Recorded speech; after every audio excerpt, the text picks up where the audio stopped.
Back to my YouTube channel. ಇವತ್ತು ಈವ್ನಿಂಗಿಂದನೇ video start ಮಾಡ್ಕೊಂಡಿದ್ದೀನಿ. ಇವತ್ತು ಮನೆ ದೇವ್ರ ವಾರ, ಶನಿವಾರ ಆಗಿದೆ, ಮನೆ ದೇವ್ರ ವಾರ. ಅದಕ್ಕೆ ಒಂದು ಪೂಜೆ ಎಲ್ಲ ಮುಗೀತು. ಇವತ್ತು ಸಂಜೆ ಪೂಜೆ ಮಾಡಿರೋದು. ಹಾಗೆಯೇ ಒಂದು ಸ್ವಲ್ಪ ಹೊರಗಡೆ ಹೋಗೋದಿದೆ. ಹೊರಗಡೆ ಅಂದರೆ ತುಂಬ ಎಲ್ಲೂ ಅಲ್ಲ, ಇಲ್ಲೇ ಮನೆ ಹತ್ರ ನಂದು ಟೈಲರಿಂಗ್ ಮಿಷಿನ್ ಇದೆಯಲ್ಲ, ಅದೊಂದು ಸ್ವಲ್ಪ ಸ್ಟಿಚಿಂಗ್ ಬರ್ತಾ ಇರಲಿಲ್ಲ ಅಂತ ಹೇಳ್ಬಿಟ್ಟು ಯೂಟ್ಯೂಬ್ ನೋಡಿಕೊಂಡು ನಾನೇ ರಿಪೇರಿ ಮಾಡೋಣ ಅಂತ ಹೋಗ್ಬಿಟ್ಟು ಇದನ್ನು ಹಾಳು ಮಾಡಿಟ್ಟಿದ್ದೀನಿ. ಯಾಕೋ ಸ್ಟಿಚಿಂಗೇ ಬರ್ತಾ ಇಲ್ಲ. ಅದನ್ನು ಒಂದು ಸ್ವಲ್ಪ ರಿಪೇರಿ ಮಾಡಿಸ್ಕೊಂಬರೋಣ. ಇವಾಗ ಮಕ್ಕಳಿಗೆಲ್ಲ ರಜಾ, ಮನೇಲೇ ಇರ್ತೀನಲ್ಲ ನಾನು. ಕೆಲವೊಂದು ಹಾಗೇ ಒಂದು ಸ್ವಲ್ಪ ಬಟ್ಟೆಗಳೆಲ್ಲ ಇದೆ, ಅದನ್ನು ಸ್ಟಿಚ್ ಮಾಡೋಣ ಅಂತ ಹೇಳ್ಬಿಟ್ಟು. ಇಲ್ಲಾಂದರೆ ಅದು ಸ್ಟಿಚಿಂಗ್ ಮಾಡಿ ಕಲ್ತಿರೋದು ಮರ್ತು ಹೋಗ್ಬಿಡುತ್ತೆ. ಹಾಗೆಯೇ ಬಂದಮೇಲೆ ಒಂದು ಸ್ಯಾರಿ ಬಾಕ್ಸ್ ಫೋಲ್ಡಿಂಗ್ ಮಾಡೋದಿದೆ, ಅದನ್ನು ವಿಡಿಯೋ ಮಾಡಿದ್ರೆ ತೋರಿಸ್ತೀನಿ. ಇನ್ನು ಬಂದುಬಿಟ್ಟು ಅಡುಗೆ ಮಾಡಿ ನೋಡೋಣ ಹೇಗೆ ಹೋಗುತ್ತೆ ಅಂತ ಹೇಳ್ಬಿಟ್ಟು ಇವಾಗ ಮಿಷಿನ್ ರಿಪೇರಿ ಮಾಡಿಸ್ಕೊಬರೋಣ ಅಂಥೇಳಿ ಹೋಗ್ತಾ ಇದ್ದೀನಿ. ಇವಾಗ ಮಿಷಿನ್ ರಿಪೇರಿಗೆ ಅಂತ ತಗೊಂಡೋಗ್ತಾ ಇದ್ದೀನಿ. ನನ್ನ ಹತ್ರ ಇರೋದು ಹಳೆ ಮಿಷಿನ್ನೇ. ನಾನು ಅವಾಗ ಜಸ್ಟ್ ಮನೇಲಿ ಕುತ್ಕೊಂಡು ಟೈಮ್ ಪಾಸ್ ಮಾಡ್ತಾ ಇದ್ನಲ್ಲ, ಹಠ ಮಾಡಿಬಿಟ್ಟು ಒಂದು ಸೆಕೆಂಡ್ ಹ್ಯಾಂಡ್ಲು ಅಂತ ಹೇಳ್ಬಿಟ್ಟು ತಗೊಂಡಿದ್ದೆ.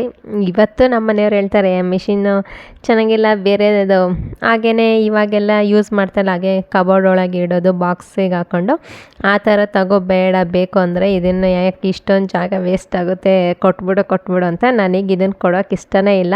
ನಾವು ಹೊಲಿಲಿಲ್ಲ ಅಂದರೂ ಕೂಡ ಮನೇಲಿ ಒಂದು ಪುಟ್ಟದಾಗಿ ಮಿಷಿನ್ ಇರಲೇಬೇಕು. ಜಸ್ಟ್ ನಮ್ಮದು ಯಾವ್ದಾದ್ರು ಹಳೆ ಬಟ್ಟೆ ಯಾವ್ದಾದ್ರು ಸಿಂಪಲಾಗಿರೋ ಸ್ಟಿಚ್ ಏನಾದ್ರು ಹೋದ್ರೆ ಹಾಕ್ಕೊಳಕ್ಕಾಗಲಿ ಅಥವಾ ಫಿಟ್ಟಿಂಗ್ ಮಾಡ್ಕೊಳಕ್ಕಾದ್ರೂ ಇದ್ರೆ ಚೆನ್ನಾಗಿರುತ್ತೆ ಅಂತ ಹೇಳ್ಬಿಟ್ಟು ಇಟ್ಕೊಂಡಿದ್ದೀನಿ. ಅದನ್ನು ಮೇಲೆ ಇಡಿಸಿದ್ರು ಸ್ಟಾರ್ಟಿಂಗ್ ಬಂದಾಗ ಮತ್ತೆ ತೆಗೆದು ಕೆಳಗಡೆ ಇಟ್ಕೊಂಡಿದ್ದೀನಿ.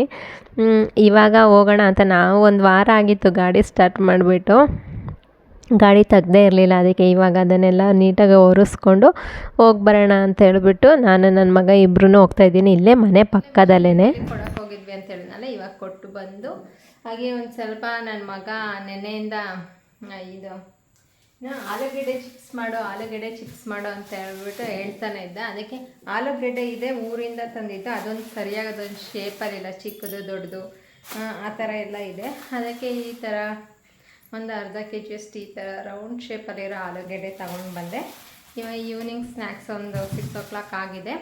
ಈವ್ನಿಂಗ್ ಸ್ನ್ಯಾಕ್ಸ್ ಮಾಡೋಣ ಅಂತ ಹೇಳ್ಬಿಟ್ಟು ಆಲೂಗೆಡ್ಡೆ ಚಿಪ್ಸ್ ಮಾಡಿ ಕಾಫಿ ಕುಡಿಯೋಣ ಅಂತ ಹೇಳ್ಬಿಟ್ಟು ಇನ್ನು ಹೋಗಿ ಮಿಷಿನ್ನ ಕೊಟ್ಟು ಬಂದೆ. ಬರಬೇಕಾದ್ರೆ ಹಾಗೇ ಆಲೂಗೆಡ್ಡೆ ತಂದಿದ್ನಲ್ಲ, ಆವತ್ತಿಂದ ಕೇಳ್ತಾ ಇದ್ದ ಅಂತೇಳ್ಬಿಟ್ಟು ಒಂದು ಸ್ವಲ್ಪ ಚಿಪ್ಸ್ ಮಾಡೋಣ ಅಂತ ಹೇಳ್ಬಿಟ್ಟು ಅದನ್ನು ಮಾಡ್ತಾಯಿದ್ದೀನಿ. ನಾನು ಈ ಥರ ಮಾಡ್ತಾಯಿರೋದು ಫಸ್ಟ್ ಟ್ರೈ ಮಾಡ್ತಾ ಇರೋದು.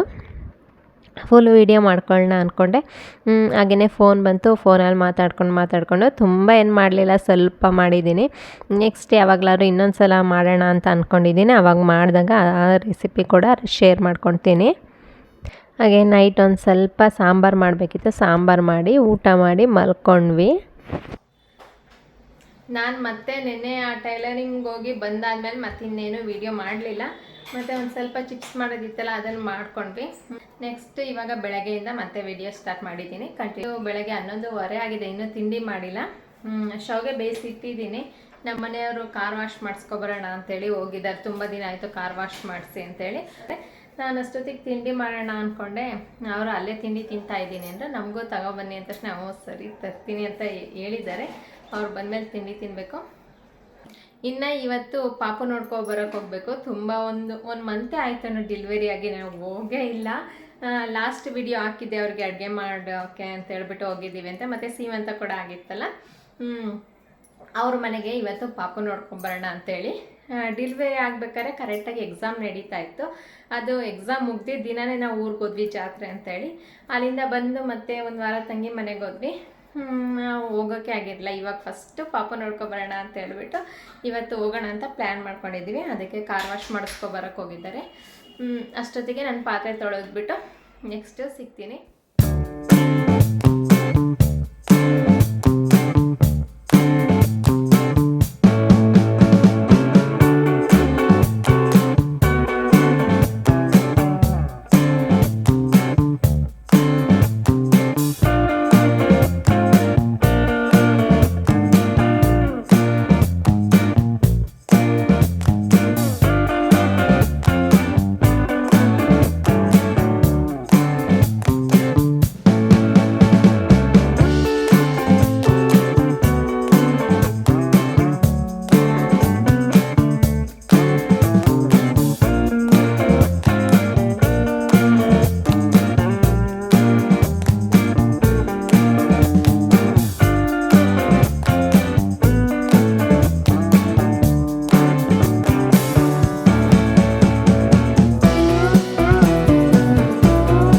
ಇನ್ನು ತಿಂಡಿ ತಂದಿದ್ರಲ್ಲ, ತಿಂಡಿ ತಿಂತಾಯಿದ್ದೆ. ಇನ್ನು ಅಷ್ಟೊತ್ತಿಗೆ ನನ್ನ ಚಿಕ್ಕ ಮಗ ಊರಿಂದ ಬರ್ತಾಯಿದ್ದ. ನಮ್ಮಮ್ಮ ಅಷ್ಟೊತ್ತಿಗೆ ಫೋನ್ ಮಾಡಿದರು, ಇನ್ನೇನು ಹತ್ರ ಬಂದ್ವಿ ಅಂತ ಹೇಳ್ಬಿಟ್ಟು.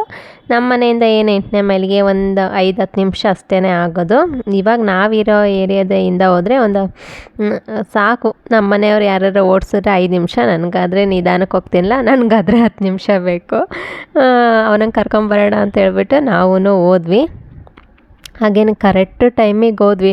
ಅವನನ್ನು ನಮ್ಮಮ್ಮ ಇಳಿಸ್ತಾರೆ. ನಮ್ಮಮ್ಮ ಮತ್ತು ನೆಕ್ಸ್ಟ್ ನನ್ನ ತಂಗಿ ಮನೆಗೆ ಹೋಗ್ತಾಯಿದ್ರು. ನಾವೊಂಚೂರು ಲೇಟಾಗಿ ಬಂದರೆ ಅವನೊಬ್ಬನೇ ಅಲ್ಲಿ ನಿಂತ್ಕೋಬೇಕಾಗುತ್ತೆ. ಅದಕ್ಕೆ ಅಂತೇಳಿ ಬೇಗ ಫಾಸ್ಟಾಗೆ ಹೋದ್ವಿ ಓಡೋಡಿ.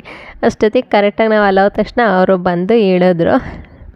ಇವಾಗ ಅವನನ್ನು ಕರ್ಕೊಂಡು ಅವನಿಗೆ ತಿಂಡಿ ಒಂದು ಸ್ವಲ್ಪ ಮೊಸರನ್ನ ತಿನ್ಕೊಂಬಂದಿದ್ದಂತೆ. ಮ್ಯಾಗಿ ಬೇಕು ಅಂದ ಮ್ಯಾಗಿ ಮಾಡಿಕೊಟ್ಟು, ಇನ್ನು ಸಂಡೇ ಮಧ್ಯಾಹ್ನ ಅಂತೂ ಸಖತ್ತು ಮಳೆ ಬರ್ತಾಯಿತ್ತು. ಹಾಗೆ ಮ್ಯಾಚ್ ಕೂಡ ಇತ್ತಲ್ಲ, ನಮ್ಮ ಮನೆಯವರು ಮಕ್ಕಳು ಎಲ್ಲ ಕೂತ್ಕೊಂಡು ಮ್ಯಾಚ್ ನೋಡ್ತಾಯಿದ್ರು. ಒಂದು ಸ್ವಲ್ಪ ಪಾಪ್ಕಾರ್ನ್ ಮಾಡಿಕೊಡೋಣ ಅಂತ ಹೇಳ್ಬಿಟ್ಟು ಅವರಿಗೆ ಪಾಪ್ಕಾರ್ನ್ ಮಾಡಿಕೊಡ್ತಾಯಿದ್ದೀನಿ.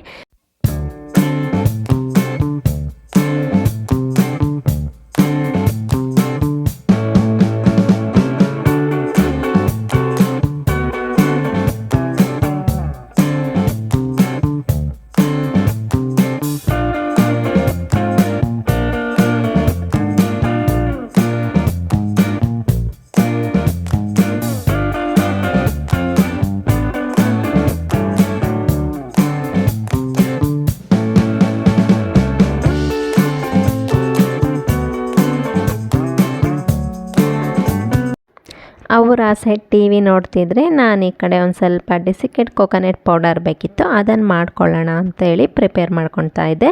ನಾನಿಲ್ಲಿ ಒಂದು ತೆಂಗಿನಕಾಯಿ ಅರ್ಧ ಹೋಳನ್ನು ತೊಗೊಂಡಿದ್ದೀನಿ. ಅದನ್ನು ನೀಟಾಗಿ ಬಿಡಿಸ್ಕೊಂಡು ಹಿಂದೆ ಇರೋದು ಬ್ಲ್ಯಾಕ್ ಸೈಡ್ ಸಿಪ್ಪೆ ಬರುತ್ತಲ್ಲ, ಅದನ್ನೆಲ್ಲ ತಕ್ಕೊಂಡು ಬರೀ ವೈಟನ್ನು ಮಾತ್ರ ರುಬ್ಕೊಂಡಿದ್ದೀನಿ. ಸೇಮ್ ನಾವು ಕಾಯಿ ತುರಿ ಹೇಗಿರುತ್ತೆ ಅದಕ್ಕಿಂತ ಒಂದು ಸ್ವಲ್ಪ ಸಣ್ಣಕ್ಕಿದ್ರೂ ಪರವಾಗಿಲ್ಲ, ಆ ಥರ ತುರ್ಕೊಂಡು.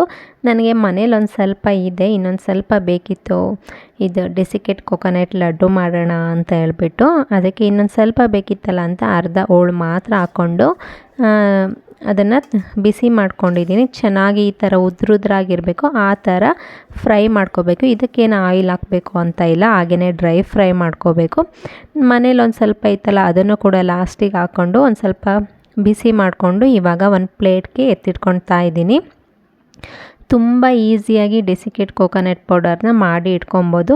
ಎಮರ್ಜೆನ್ಸಿಗೆ ಅಥವಾ ನಾವು ಪಲ್ಯ ಏನಾದರೂ ಮಾಡಬೇಕಾದ್ರೆ ಅದ್ರ ಮೇಲೆ ಉದುರಿಸ್ಕೊಳಕ್ಕಾದರೂ ಇಟ್ಕೊಬೋದು. ಇದನ್ನು ಒಂದು ಬಾಟಲ್ಗೆ ಹಾಕಿ ಸ್ಟೋರ್ ಮಾಡಿ ಇಟ್ಕೊಬೋದು. ಅಥವಾ ನಮಗೆ ಎಮರ್ಜೆನ್ಸಿಗೆ ಸಾಂಬಾರು ಮಾಡಬೇಕು ಅಂದರೂ ಕೂಡ ಯೂಸ್ ಮಾಡ್ಕೊಬೋದು. ಇಲ್ಲಾಂದರೆ ಏನಾದರೂ ಸ್ವೀಟ್ಸ್ ಮಾಡೋದು ಅದಕ್ಕೆಲ್ಲ ಯೂಸ್ ಆಗುತ್ತೆ ಡೆಸಿಕೇಟ್ ಕೋಕೋನಟ್ ಪೌಡರು.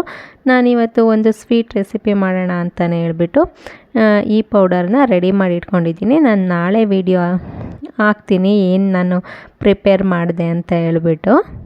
ಇನ್ನು ಸಂಜೆ ಬಂದುಬಿಟ್ಟು ಅದೇ ಪಾಪು ನೋಡ್ಕೊಂಬರೋಣ ಅಂತ ಹೇಳಿದ್ವಲ್ಲ, ಇವಾಗ ಹೋಗ್ತಾ ಇದ್ದೀವಿ. ಮಧ್ಯಾಹ್ನ ಎಲ್ಲ ಮಳೆ ಬರ್ತಾಯಿತ್ತು, ಅದಕ್ಕೆ ಇವಾಗ ಒಂದು 6 o'clock ಆಗಿ ಹೊರಟ್ವಿ. ಹೋಗಿ ಬರೋಣ ಬೇಗ ಅಂತ ಹೇಳ್ಬಿಟ್ಟು. ಏನಾದರೂ ಮಳೆ ಬಂದರೆ ಸಾಕು, ಎಲ್ಲಾದರೂ ಹೊರಗಡೆ ಹೋಗಬೇಕು ಅಂದರೆ ಬೇಜಾರಾಗ್ತಾ ಇರುತ್ತೆ. ಆರಾಮಾಗಿ ಮನೇಲೇ ಇರೋಣ ಅನಿಸುತ್ತೆ. ಮತ್ತು ಇವತ್ತು ಬಿಟ್ಟರೆ ನೆಕ್ಸ್ಟ್ ಹೋಗೋಕ್ಕಾಗಲ್ಲ ಅಂತ ಹೇಳ್ಬಿಟ್ಟು ಹೊರಟ್ವಿ, ಹೋಗೋಣ ಅಂತೇಳಿ. ಹಾಗೆಯೇ ಒಂದು ಸ್ವಲ್ಪ ಫ್ರೂಟ್ಸ್ ಎಲ್ಲ ತೊಗೊಂಡು ಹೋಗೋಣ ಅಂತೇಳಿ ಫ್ರೂಟ್ಸ್ ತೊಗೊಂಡು ಇನ್ನೇನು ಹೋಗಿ ಮತ್ತೆ ಅವ್ರ ಮನೇಲಿ ನಾನು ವೀಡಿಯೋ ಮಾಡೋಕ್ಕೆ ಹೋಗಲಿಲ್ಲ. ಇವಾಗ ಹಂಗಂದರೆ ಅವ್ರ ಮನೇಲೂ ಅವರು ವೀಡಿಯೋ ಮಾಡ್ತಾರೆ. ಇವಾಗ ಚಿಕ್ಕ ಪಾಪು ಇದೆಯಲ್ಲ, ಅದಕ್ಕೆ ನಾನೇನು ವೀಡಿಯೋ ಮಾಡೋಕ್ಕೆ ಹೋಗಲಿಲ್ಲ.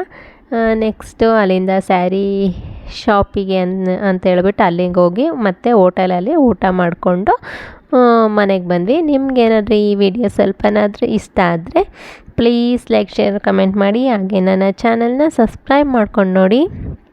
ಪಕ್ಕದಲ್ಲಿರೋ ಬೆಲ್ಲೈಕನ್ನ ಕ್ಲಿಕ್ ಮಾಡಿದ್ರೆ ನಾನು ಹಾಕೋ ಪ್ರತಿ ಒಂದು ವಿಡಿಯೋ ನೋಟಿಫಿಕೇಷನ್ನು ನಿಮಗೆ ಬರುತ್ತೆ. Thank you for watching. See you in next video.